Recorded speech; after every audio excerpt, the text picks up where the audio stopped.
I recently needed something from the shed in the yard.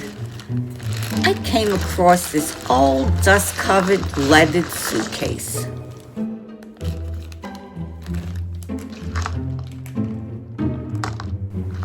You remember the old kind from years ago that didn't have any wheels? They had straps around the outside to keep it closed. Remember?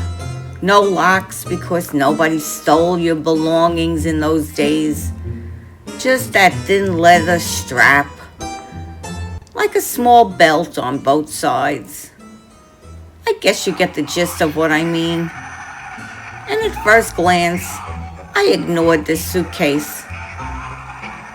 But then I looked again, and I brushed it off.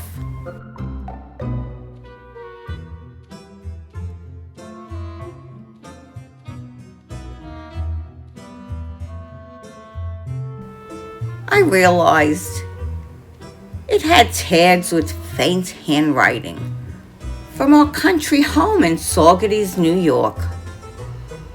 It looked like my mom's handwriting, and it said, "Do not open." And all these years later, I never did.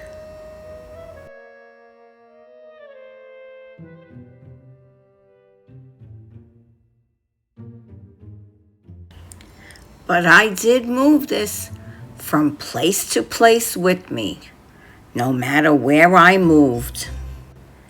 This leather suitcase followed me.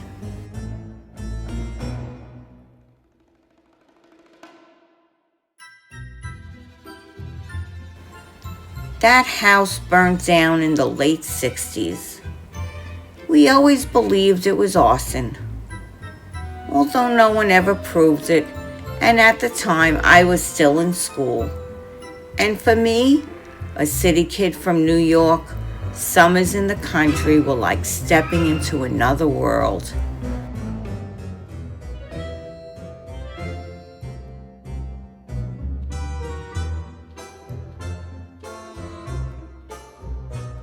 Fresh air, open fields, crackling fires, and walks up into the woods.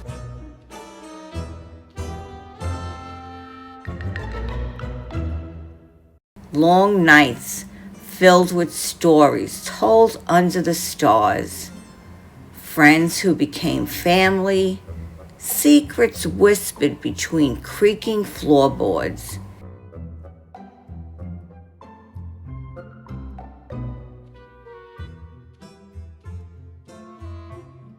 It felt magical, and sometimes it felt haunted too.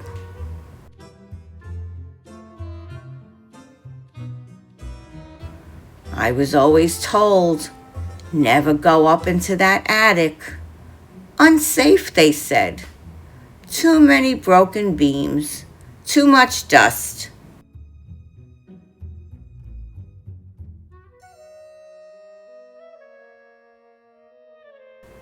But I knew there was something more up there. And this box I found today, this suitcase, decades later,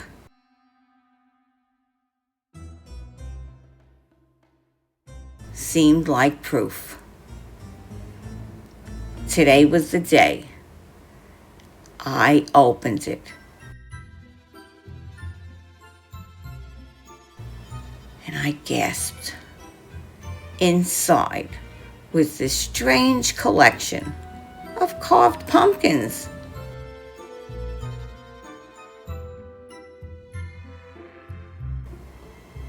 Oddly shaped, twisted as if each one had been grown in a shadow.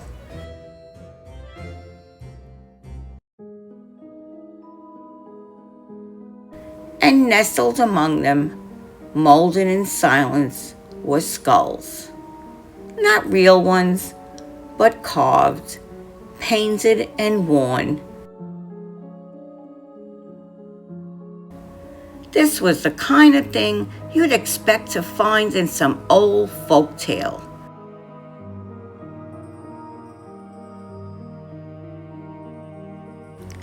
Not in your family's attic.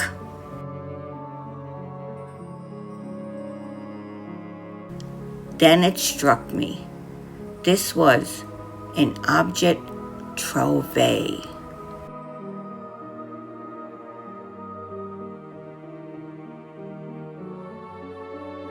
A found object.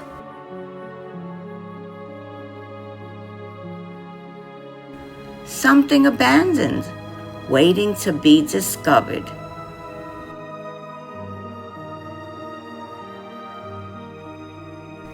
Carrying it both with history and mystery.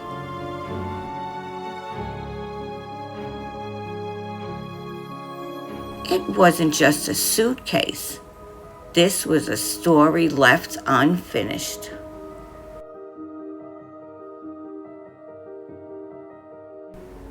Skulls are the great equalizer.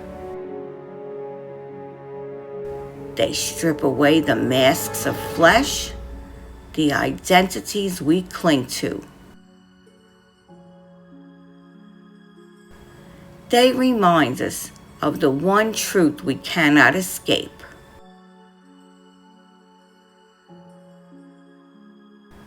That death comes for all.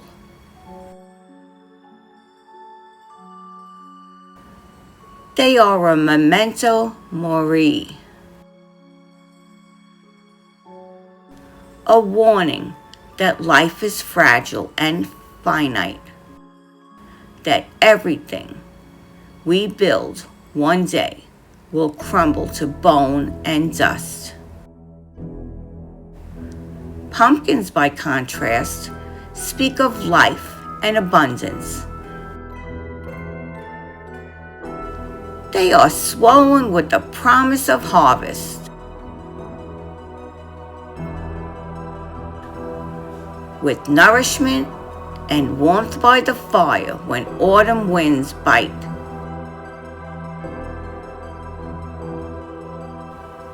In them, there is joy, there is festivals, there is laughter, family gathered together to carve the faces that glow in the night. Pumpkins are celebration, they are survival, and they are the cycle of rebirth.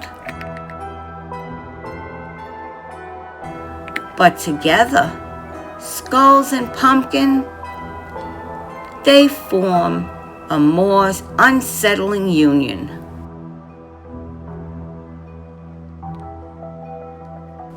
The pumpkin feeds, but it also decays.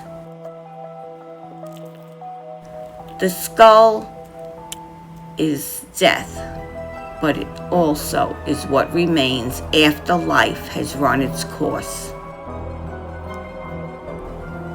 Bound side by side, they whisper of balance. The sweetness of life cannot exist without the shadow of loss. The harvest's bounty is fleeting, its beauty always tinged with rot. As I look into that suitcase, I realized these carved forms weren't just decorations, they were symbols. The skulls seemed to echo the secrets of those summers in Saugerties, the hidden whispers in the attic, the friends who became family, the nights when shadows stretched longer than the light, and the pumpkins grinned with a knowing mischief that, although mocking my childhood innocence, warning me that every season of laughter carries with it a certainty of an ending. Together, skulls and pumpkins become more than objects. They become a lesson, a reminder that the past never really dies.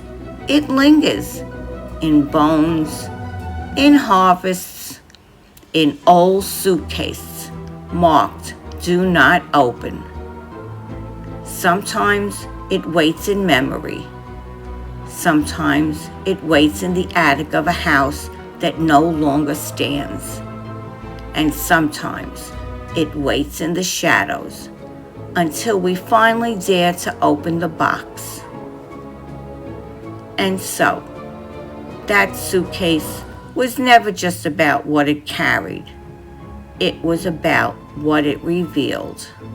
When I look at that piece I create today, using the Boowan Nicole candle mold, but not for a candle, instead as a statue of skulls cradling those strange wooden pumpkins I tucked inside, I see more than resin. I see memory, I see mystery, and meaning fused together. The resin I used, the wooden pumpkins I found on Amazon, the textures, the color, each become a part of the story, giving shape to the unfinished tale I pulled out of the shadows of Saugerties. This wasn't just a resin pour today. It was a way to honor the past, to remind us that every creation carries a whisper of what came before.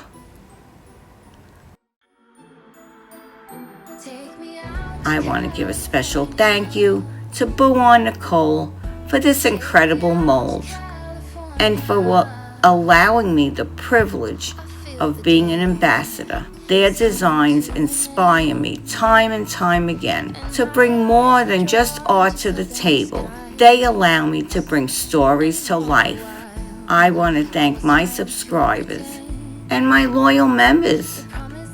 And I want to thank everyone for standing by me, for watching, for sharing, and for commenting. You are all the heartbeat of this channel. And if you're new here and you're thinking about joining our membership, I would love to have you. Join $1 and a Dream. Every membership helps me continue creating, continue telling these stories, and continue building this amazing community we call family and art with a heart. Please don't forget to subscribe, hit that like button, and most of all, leave a comment. Tell me your thoughts, or your memories, or your own encounters with the past that you never quite let go. I read them all, and every word means the world to me. This is Donna from Hollywood, California, signing off today with love, light, peace, harmony, and oneness.